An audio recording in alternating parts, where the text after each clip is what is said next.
نهار السبت ما بين حوالي 9 و10، أنا وبناتي قاعدين لهنا.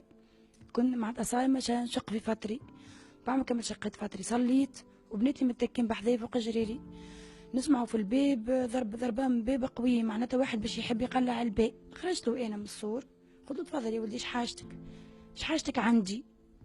قال لي خرج لي بناتك.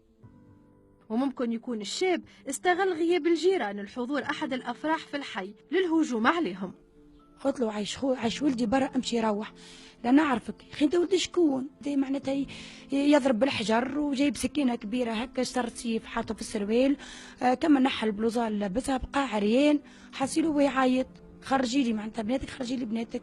ويحب يضرب بالحجر ويحب يطلع لي من الصور، معناتها يحب يدخل والاخر في يده سبته. كيف هو ذاك معناتها يحب يخرج، هو يحب يطلع من الصور، وين نشده من شعره وندزه معناتها باش ما يخليش يطلع.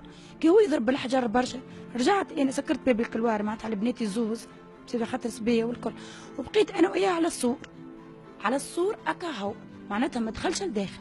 جمع جيرة لهنا ما قام يعمل اخر حاجه، جاء للدار نتاعو يعمل كيز حجره ويضرب الشباب، ستار ربي معناتها ما تكسرش، ولا راهو تاح على واحد راهو قتله ولا عمل له حاجه. بعد مشاجره كبيره تدخل الجيران لفض النزاع، وتوجهت اسلام وخالتها المركز الحرس الوطني بالمحمديه الشماليه، وين قام الاعوان بدوريات تمشيط. لكن كي حبت اسلام باش توجه شكايه نهار الاثنين اللي فات في نفس المركز، تاكد انها تعرضت للمشكل مع احد الاعوان اللي قال انه عنده قرابه مع الجاني، وهو من فات وزاره الداخليه في بلاغ توضيحي.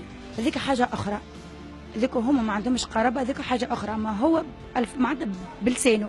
بين تصريحات اسلام ووالدتها من ناحيه، وزاره الداخليه من ناحيه اخرى، الحث اليوم بين يد القضاء للحسم فيها في الفتره القادمه.